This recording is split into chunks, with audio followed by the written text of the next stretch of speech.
students, in this video we are going to solve the textbook exercise for chapter number 12. The chapter name is Reproduction in Plants, class 7, subject Science and CERT.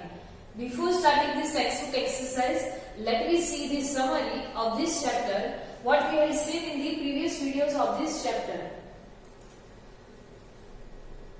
So in the chapter we had seen what is reproduction. So in that we had seen that reproduction, that means the production or the formation of new individual from the parents. So that is known as the reproduction, and plants are the living things or they are the living objects. So they shows these characteristics of reproduction of living organisms. Then after in the plants we had seen that all organisms multiply and reproduce of their own kind. That means they shows the reproduction. And in plants there are two modes of reproduction, that is asexual reproduction and sexual reproduction. We had seen that two modes are there in the plants for the purpose of reproduction, that is sexual reproduction and asexual reproduction. There are several methods of asexual reproduction, that is fragmentation, budding, spore formation and vegetative propagation. These are the different modes of reproduction in plants we had seen, that is fragmentation, budding, spore formation and vegetative propagation. So before that we had seen that in asexual reproduction plants do not require these seeds, and whereas in sexual reproduction they require these seeds. So in asexual reproduction also the different modes or different methods are there, that is vegetative propagation, budding, fragmentation and spore formation we had seen. In vegetative propagation we had seen that the plants reproduce or they produce the new young plant with the help of the different vegetative parts of the plants. That is either branches, then after stem, roots, leaves, etc. In the budding we had seen that the plants reproduce or the organism reproduce with the help of bud, which is produced from the parent body or parent organism. So that is budding. In fragmentation we had seen that the individual or the parent organism is further divided into two or more than two parts, and then after that particular parts it will start work as the, or it will start acting as an individual. And in spore formation we had seen that the new young plant or new organism is grow or it develop from the spore. So these are the asexual reproduction, different methods for the asexual reproduction. The sexual reproduction we had seen that it involves the fusion of male and female gametes. That means it requires the seeds. In vegetative propagation what we had seen that is new plants are produced from the different vegetative parts of the plants like leaves, then after stems, roots. These are the vegetative parts of the plants. Next we had seen that flower is the reproductive part of the plant. So in the sexual reproduction the flower is very important role, or it plays a very important role. A flower may be unisexual with either male or female reproductive parts. In that also we had seen that the flowers are of two types, that is unisexual flower and bisexual flowers. So unisexual flowers, that means it can contain only any of one reproductive part, either male reproductive part or female reproductive part, and a bisexual flower has both male and female reproductive parts. So these are the types of the flowers, and we had also seen previously we had seen what are the different reproductive parts of the flower. In that we had seen that the stamen is the male reproductive part of the flower or the plant, and the pistil is the female reproductive part of the plant. The male gametes then after are found inside the pollen grains and female gametes are found in the ovule. In the stamen we had seen that the male gametes are found in the pollen grains and the female gametes are found in the ovule, which is there in the ovary or in the pistil. Then after we had seen about pollination. What is pollination? So pollination is the process of transfer of pollen grains from the anther of one flower to the stigma of the same flower or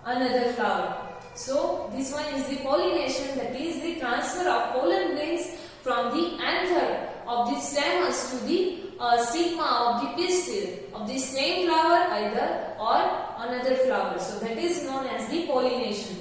Then after we had also seen there are two types of pollinations are there, that is self-pollination and cross-pollination. So self-pollination, that means pollen grains are transferred to the stigma of the same flower. So that is known as the self-pollination. And in the cross-pollination, this pollen grains is lent or transferred to the stigma of the another flower of the same kind. So that is known as the cross-pollination. So that we had seen. Then after next we had seen that pollination takes place in plants with the help of the wind, water and insects. So these are the some of the factors. So you can see factors which help in the pollination, that is wind, water and insects. Then after next we had seen about fertilization. So the fusion of male and female gametes is known as the fertilization. So this one we had also seen. Next, after fertilization, what is there? So fertilized egg is known as the zygote, and then after this zygote is the single cell structure. It further develops into the embryo, and embryo further develop into the young plant or new young individual. Then after we had seen that the fruit is a mature ovary, whereas the ovule develops into a seed. Whatever fruits and seeds we are observing or eating, that is fruit, that is the mature ovary, and seeds which we are finding from the fruits, that is nothing but the developed embryo. It is the developed embryo which contains the developing embryo. So these are the things we had seen in the chapter. Then after we had seen about seed dispersal. So seed dispersal is added or it is occurred by the wind, water and animals. These are the some of the factors which are helpful in the seed dispersal, and because of that we can see same kind of plants or trees on the different places also. The next we had seen that the seed dispersal help the plants to prevent overcrowding. Overcrowding, we had seen that the growing of plants at only one place, that is known as the overcrowding. So the seed dispersal helps the plant to prevent this overcrowding, then after to avoid the competition for sunlight, water and minerals, and to invent the new habitats, that means to get the new habitats. So this is seed dispersal is very necessary for the plants. So these are the things we have seen in this chapter. So now let me see the textbook exercise of this chapter. Before textbook exercise, you have to write the hard words for this chapter, which are already given to you in your textbook. So now the first question in your textbook is fill in the blanks.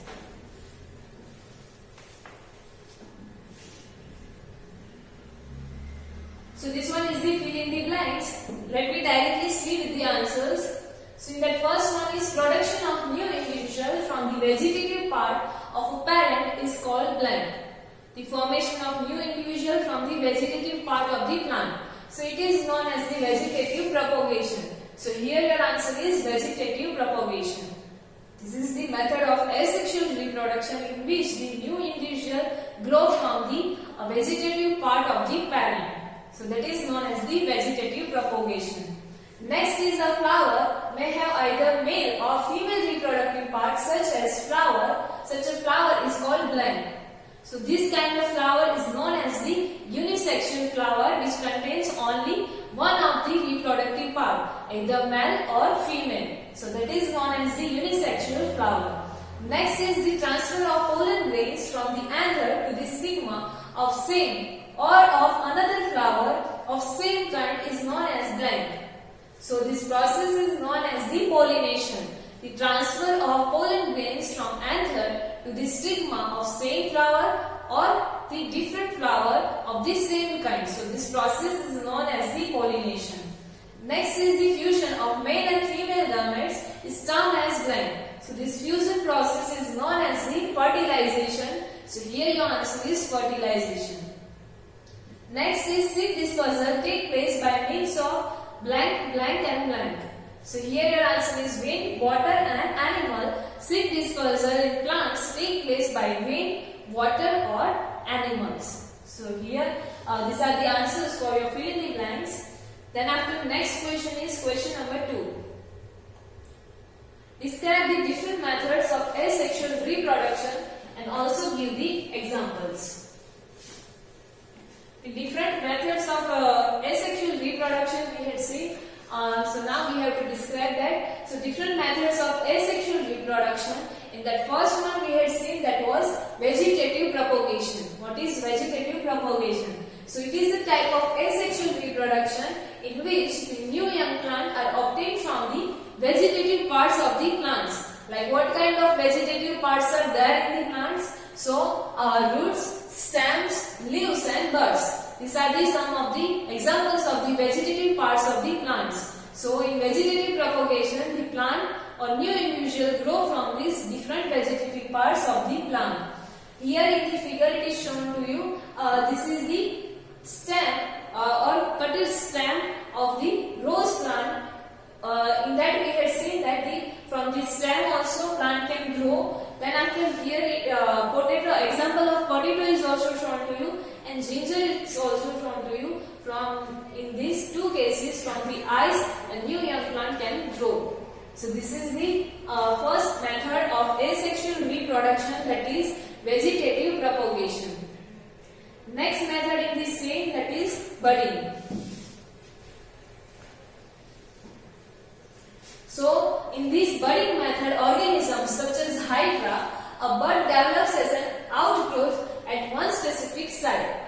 Like in Hydra, the bud starts developing as the outgrowth part of the organism at any particular site. Here like example is shown to you. This is the figure of Hydra, and here you can see that from particular or specific site, the bud starts growing as the outgrowth part of the organism. Then after slowly it will further develop into an new individual which looks like a parent individual or parent organism.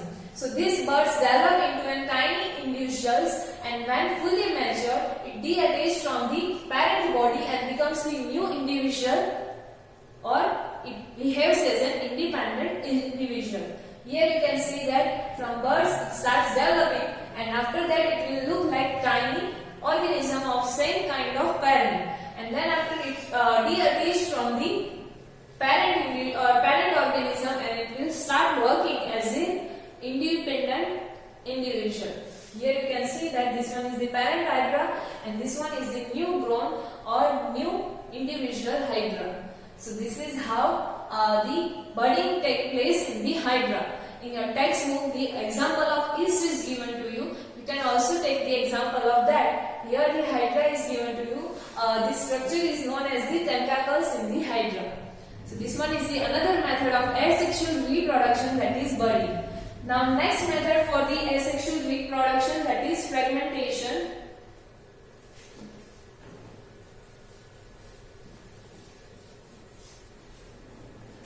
So in fragmentation we had seen that when the water and nutrients are available to algae, then at that time it will start growing and multiply rapidly, and it breaks up into two or more than two fragments or more than two sections. Like here it is shown to you, when the water and sufficient nutrients are available to algae, it starts developing and it will break into two or more than two sections, like this one, break into the two sections. And then after these fragments or these sections, or you can say these species, grow into new individual. They start behaving as an independent individuals. So this is the another method of asexual reproduction, that is fragmentation. Here the fragmentation is Phylogyra is shown to you, which is a kind of alga. So here one section is that after getting water and sufficient nutrients, it will further divide into two parts or two sections, or you can say two fragments, and they start behaving as an individual or independent individual. So this is the fragmentation. Now next method in asexual reproduction is spore formation. So here in this spore formation, we have seen that reproduction takes place with the help of these spores, which is the microscopic structure which you can see with the help of microscope only. So these spores are asexual reproductive bodies, or you can say asexual reproductive parts, and each spore is covered by a hard protective layer or hard protective coat to withstand or to fight against the unfavorable conditions. So what kind of unfavorable conditions are there? Such as high temperature and low humidity. These spores are microscopic structure and they are light in weight, so they can easily float in the air. And to protect themselves from the unfavorable conditions like low temperature or high temperature, you can say low humidity, they are covered with the hard protective layers. Then after, so they can survive for a longer time, and under favorable conditions, the spores germinates and develops into a new individual. After getting the favorable conditions or suitable conditions, the spores starts developing and they germinates and they starts acting as a new individual. So this is how through the spores asexual reproduction take place in the plants. So here you can see the reproduction through the spore formation in fungus. This part is known as the hypha, this one is known as the sporangium, and the sporangium, the spore structure is there through which the asexual reproduction take place. So this is another method. So here the different methods of asexual reproduction gets over. Next is question number 3. That question can be asked into 2 marks, and any of the 2 methods can be asked. So you have to prepare all the methods. Question number 3 is explain what you understand by sexual reproduction. What do you mean by sexual reproduction? We had already seen asexual reproduction. So now here you have to explain what do you mean by sexual reproduction. So when 2 parents are involved in the reproduction, the method is known as the sexual reproduction. We know that in sexual reproduction 2 parents are required. So when these 2 parents are involved in the reproduction, that is known as the sexual reproduction, in that the male and female gametes fuse during the fertilization and they form the zygote, or they produce the zygote. After the fusion of male and female gametes, the zygote will form, and this zygote subsequently develops into an embryo. That means it will further develops into an embryo, and which further develops into a new individual. Then after this embryo again develops and it will form the new individual. So at the end a new individual will form from the 2 parents. So that is known as the sexual reproduction, in which 2 parents are involved. Next is 4th number, state the main difference between sexual and asexual reproduction. So here the difference is given to you. The first difference, in the asexual reproduction, only one parent is needed or only one parent is required. In asexual reproduction, we have seen many different methods for asexual reproduction, whereas in sexual reproduction, 2 parents are required, that means male and female gametes are required for the reproduction. Next difference is, in asexual reproduction, offspring is normally similar to parent, and in sexual reproduction, offspring shows variation with respect to parent. In both of the cases, the new individual shows some of the characteristics of parents, but in asexual reproduction, it is similar to the parent, and in the sexual reproduction, it shows the little bit variation from the parent. Now, last one is examples of these 2 different modes of reproduction. In yeast, hydra, spirogyra, etc. shows the asexual reproduction, whereas the animals, human, insects shows the sexual reproduction, in which 2 parents are required. So this is the difference between sexual reproduction and asexual reproduction.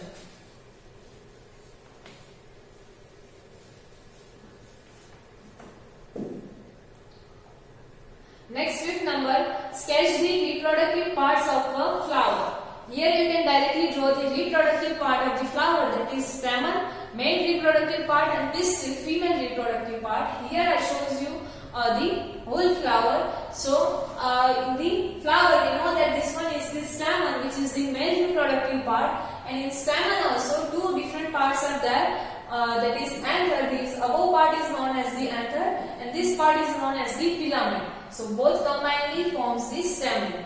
Whereas the female reproductive part in flower is pistil, or here you can see carpel is written. So it is also known as the carpel, and it consists of 3 different parts, that is stigma, style, and ovary. This upper part is known as the stigma, this part is known as the style, and this part is known as the ovary. And in ovary, the ovules are present here, which produces the female gametes, ovule is there. So this is the female and male reproductive part of the flower. Other than that, this one is the petal of the flower, or you can say corolla of the flower. This one is the sepals of the flower. So you can say calyx is there. So these are the different parts of the flower. Here you can directly show this male reproductive part and female reproductive parts, which are given to you in your textbook. So this is the sketching or sketch diagram of the reproductive parts of a flower. Next 6 number question. Explain the difference between the self-pollination and cross-pollination. What is the difference between self-pollination and cross-pollination? So first one is self-pollination. The pollen grains are transferred to the stigma of same flower. That means from the anther, if the pollen grains transfer or it is landed to the stigma of the same flower, then it is known as the self-pollination. Whereas when the pollen grains are transferred to the stigma of different plant, it is known as the cross-pollination. From the anther, if the pollen grains it is landed to the stigma of different flower, then that is known as the cross-pollination.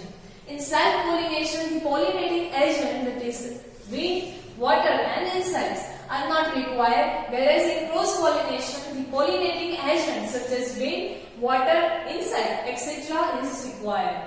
That means in self-pollination, no pollination agent is required, whereas in cross-pollination, it is transferring to the pollen grains are transferring to the another flower. So that's why the pollinating agents are required, that is wind, water and insects. Next is example of these two different kinds of pollination. So in self-pollination, peanuts flowers, peanuts and sunflower shows the self-pollination, whereas mango, rose and most of the flowering plants, they shows the cross-pollination. So this is the difference between the self-pollination and cross-pollination. Next 7th number question. How does the process of fertilization take place in the flowers? What is the process of fertilization in flowers? So once a pollen grain spreads on the stigma, it produces the pollen tube. Here you can see that we know that from the anther pollen grains landed or it transferred to the stigma. So once these pollen grains reaches to the stigma, it has the pollen tube also. This one is the pollen tube. So this process is known as the germination of the pollen grain. This starts developing this pollen tube, and that process is known as the grain. Then after developing this pollen tube penetrates or it reaches to the style and reaches the ovary. At the end, through this pollen tube, it reaches to this ovary through this style, and then after this male nucleus is transferred through this pollen tube. We know that male gametes or male reproduce, or you can say male nucleus is there. So it is shown to you. It transferred to the ovary, or it will reach to the ovary through this pollen tube, and finally the fusion of male and female nuclei take place inside the ovary, and this step is known as the fertilization. Once the pollen grain reaches to this stigma of the flower, it starts germinating or it starts producing this pollen tube. This pollen tubes develop till the ovary, and once it develops, this male, or you can say male cell or male gametes, it will transfer from this pollen grains to the ovary, and here in ovary, the female gametes and male gametes fuse with each other, which is known as the fertilization, and they form the zygote, and we know that after the zygote, it will further develop into an embryo, and from an embryo, it will develop into a new individual. So this is how the fertilization take place in the flowers. Here different parts of this pistil, or you can say this fertilization process is shown to you. First, pollen grain is here on the stigma. This part of the flower is known as the stigma. The male germ cell, after the development of this pollen tube, it is transferring to the ovary. This one is ovary. It will reach to the ovule, where the female germ cell is already present, and it is fused with the female gametes over there.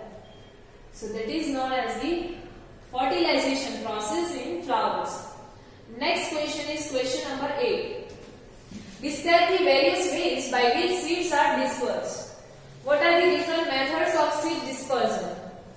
So following are the various methods of seed dispersal. In that first one is dispersal by wind. How the seed dispersed by the wind? So the seeds of some plants are lightweight and some hair-like or wing-like structures are present on them.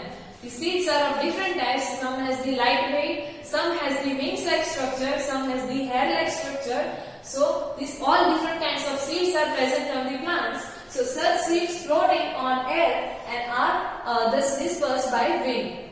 This kind of seeds can float in the air and they will disperse to the faraway places. Like example is given to you, that is dandelion, maple and drumstick, etc. In this kind of plants, the seed dispersed by the wind. Next method for seed dispersal is water. So dispersal by water take place in some aquatic plants and in some which grows near a water body. Some aquatic plants, other than that, the plants which are growing near the water bodies like sea, lakes, rivers. So in such cases, the seed dispersal take place by the water. The seeds of water lily float and thus dispersed by water. Example is given to you, that is seeds of water lily. They will float in the water and it is dispersed by the water. Then after another is coconut seed. It has the tough fibrous covering which has plenty of air inside. You know that in coconut the air is there inside the coconut and it has the fibrous covering, so that's why it can easily float in the water, and this helps the coconut seeds in floating water and hence it helps in the seed dispersal. So this is how the seed dispersal take place in water. Next is dispersal by animals. So some seeds have spine-like structure on them and they get stuck to the furs of animals and thus get spread to different places. This kind of seeds which has the spiny-like structure or thorns-like structure, they will stick to the animal's body or the fur of the animals, and wherever these animals are going, on those places they are dispersing these seeds. Example, beggar king, xanthium, etc. And some seeds are swallowed. This kind of plant has the seed dispersal by animals. Other than that, some seeds are also swallowed by birds and animals during or along with the fruits. Now these seeds get dispersed with the bird or animals droppings, or you can say animals excreta. They are dispersing these seeds. Next is dispersal by bursting. So some fruit burst open when they mature. After maturing, some of the fruits burst to open, and the force of this bursting is enough to spread these seeds to nearby areas like ladyfinger, castor and balsam. In this plant, the seed dispersal take place by the bursting, in which the fruit starts bursting or fruit bursts, and because of that the seed dispersed to the different areas. Next is dispersal by humans. We are also one factor to disperse these seeds. So human beings also help in the dispersal of seeds, especially during farming. We are spreading or we are scattering these seeds. So that is also the way we are dispersing these seeds. So this is the different methods for seed dispersal. Next is question number 9. Match the following. Here directly we will see the answer. The answer is directly given to you here with the bird. So budding is shown into east. So with that your answer is east. Next is eyes. So through the eyes the reproduction take place in the potato. So here your answer is potato. Next is fragmentation. So this method of reproduction can be seen in Spirogyra. So here your answer is Spirogyra. Next is wings. So maple plants has the wings seeds. So here your answer is maple. Next is spores. So spores are there, or spore formation is the method of reproduction in bread mold. So here your answer is bread mold. So this is your answer for matching. Next is choose the correct option. In that first one is the reproductive part of a plant is the. Which one is the reproductive part of the plant? So we know that the reproductive part of the plant is flower. So here your answer is flower. Next is the process of fusion of male and female gametes is called. So that process is known as the fertilization. Here your answer is fertilization. Next is mature ovary forms the fruit. So here your answer is fruit. Next D, a spore producing plant is spore formation can be seen in bread mold. So here your answer is bread mold. Next one is bread can reproduce by its. So here your answer is leaves. In the chapter explanation, we had seen that in the leaves corner, it has the structure. So from that structure or ice-like structure is there. So from that, it can also reproduce. So here your answer is leaves. Here at last the answer for this MCQs are also given to you, that reproductive part of the plant is flower. The process of fusion of male and female gametes is known as the fertilization. The mature ovary forms the fruit. The spore producing plant is braid mold, and the butterfly is the reproduced by the method or by its leaves. It is vegetative parts through the vegetative propagation. So here our textbook exercise gets over. In the next video, we'll start our next chapter. This textbook exercise you have to write in your notebook. Thank you.